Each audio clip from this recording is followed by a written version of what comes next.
I mentioned that Jonnu Smith was a player that I have lower in my rankings relative to Michael Mayer. So I did talk about Mayer first, and that's fair.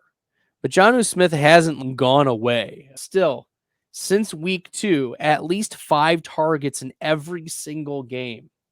And he's played at least 25 pass snaps in every game since week 2. So he's getting usage. He's getting the yards or the touchdowns. He got a touchdown. Hey, Jonnu Smith got the touchdown for the first time since 2021. Now, remember, there's some touchdown equity back in 2020 when Jonnu Smith caught 8 touchdowns for Tennessee. And who was his offensive coordinator at that time? Oh, yeah, Arthur Smith, now the head coach. So I don't think Jonnu Smith's role is going away anytime soon. He went 4 for 36 and the touchdown. Obviously, 1.92 yards per route run is very good for tight ends. Let's look at some of his metrics.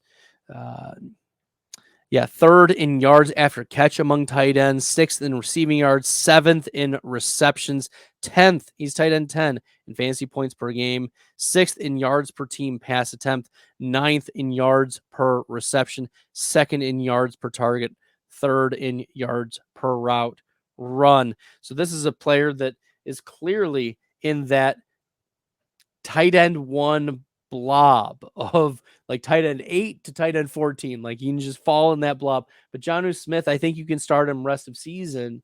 There's not been reason to be moving away from Jonnu Smith. Still getting targets, still getting yards, still getting depth of targets. Yards per route run is good.